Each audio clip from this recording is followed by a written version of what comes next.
койсоңор. Бүгүн силерге үй бүлөм жөнүндө айтып берем. Эмнеге урчушуп желпилип атасың? Что, простите? Она ревновает. Муну мен эркин жезде деп коем. Көрөр менен булар аябай серьезный компания деп ойлодум. Өтө серьезный компания бизде. Швейцария качабыз. Жок, бүттү. Апай, кандайча бүттү? Уяткын мындайына, нежекелер кантип киймегеле муну? Эртең тапшырабыз, акчаны алабыз, анан миллионер болуп калабыз. Турабы жезде? Биз миллионербиз. Биз миллионербиз. Сначала товар, потом деньги. Биздин кебетебизди карап, бооларда кантип акча жок деп ойлоп атсаңыз керек, Бирок действительно бир тыйын жок. А бул Света. Жездеме караганда кичбейли адам. Кандай акпакты деген бычак менен сайып. Бул өнөктөр кереги жок болуп калды. Сайып. Света! Коя турчу, сайгылабай! Эмне кылабыз эми?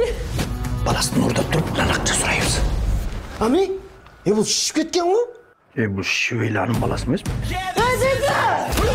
Качты!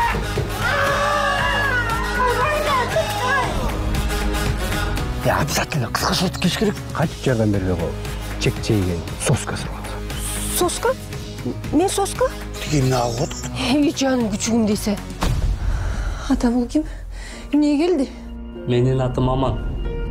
Сиз үчүн арстан алып бердим. Мен сизди көргөндө, асмандагы жылдыздарды көргөндө башым айланат го. Ами, эмне дейт? Заринаны көргөндө башым айланат деп атпайбы? Сени көргөндө жүрөк айланат, уктуңбу?